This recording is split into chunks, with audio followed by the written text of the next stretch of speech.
Hello friends and welcome to today's news article. We're going to be discussing about Islam. Before we go any further, I must clearly explain there is a difference between Muslims and Islam. Whereas Muslims are the human race, where saying anything bad about them would be racist, and when Islam is a religion and where I as a non-believer can say anything bad about Islam. We're going to start a small history of Islam as a religion. Our story begins in 317 AD when Muhammad was born. 40 years later, he received his first visions in a cave. He then tried recruiting for the next 12 years, between 610 and 622, followers of his religion, but he failed as he was unable to recruit nobody except for his close friends and family. The second part of the story goes to see us how in 622 he went to Medina, which was the Jewish hub of Arabia, hoping they would accept him as the last prophet, with the idea to return back to Mecca, the original city, as a reputable prophet. He obviously borrowed a lot of the ideology from the Old Testament to attract Jews in Medina. For example, Jews and Muslims both don't eat pig, they pray several times a day, and they fast on yearly holidays. However, he wasn't able to be accepted by the residents of Medina, and he started killing and expelling them. That started in 624, and that's when the peaceful religion turned bloody. When this killing started, Muhammad became a war commander, making Jews and Christians dhimmis, or so-called second-class citizens who were supposed to pay the jizya, a protection tax. When this came to happen, religious freedom for Jews and Christians disappeared as they were considered najis. As more and more people joined Islam, due to the fear of death or the lack of money to pay the tax, the outsiders received identifiable clothes. The yellow star is an Islamic 9th century invention, not a German one during the Nazi period. Christians were also given the zunar, the belts which nowadays we, the guys, wear. The first crusade was set up in 1090, when the Pope requested Christians to go liberate the Holy Land, Jerusalem. Jerusalem was liberated in 1099. However, the Crusader liberated Jerusalem, but less than 100 years later, Saladin conquered it again in 1171. Jerusalem would not breathe free again until 1963, when it was taken over by Israel. More about in a different video.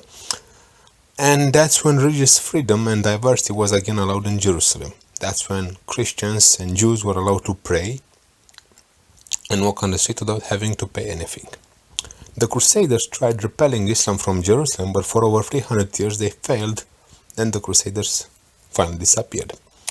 We then see that in 710, Anno Domini, we see Islam occupying Spain, renaming it Andalusia, Islam occupying Central Europe in the late 1300s, and Islam trying to occupy Eastern Europe on a number of years, but the Romanians and other neighboring countries, led by rulers like Vlad the Impaler, the one you know by Dracula, stopped their progress and turned them back into more pieces than they originally came. As Islam got more and more taxes, it continued to grow until they were stopped on 9/11. 9/11 is a date, not just the one with the fall of the Twin Towers, but also the fall of the Muslim invasion when they were defeated by the Europe industrial machine at the gates of Vienna. We then see that the Islamists were repeatedly repelled and expelled until 1924, when Kemal Atatürk, a secular Turkish president, ended the Islamic Caliphate and gave women the right to vote, education, choose a husband, and he also forbade the hijab and the beard. In 1924, when it was banished, the Islamic Caliphate celebrated over 1,400 years of existence and over 217 million kills. All those were killed and butchered by the sword. Did you know any of these facts? And now, if you thought Islam was dead, however, two recent events changed history. The first one was the discovery of oil in Saudi Arabia, and followed by the seizure of the Grand Mosque with the Iranic Islamic Revolution. This gave the Islamists the money and the spiritual power to explore the idea of a new caliphate. Did you know that infidels cannot step on Mecca at the moment? And now, there are two things which help the Islamists take over the world. The Taqiyya and the Treaty of Hudaybiyah. The Taqiyya is where they can swear on the Quran about telling the truth, although they know they're telling a lie, because Muhammad allowed them.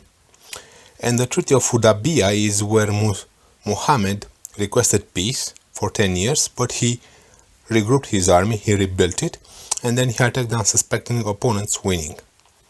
And now, did you know that over 77% of the Muslims in Indonesia, Afghanistan, Pakistan, Egypt, Nigeria, and Bangladesh want establishment of Sharia law and a new caliphate?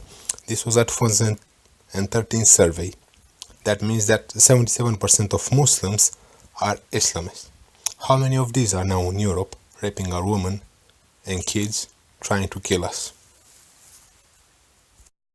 Hey baby, let's have some fun. You're as much trouble as a loaded gun. Hey baby, let's have some fun.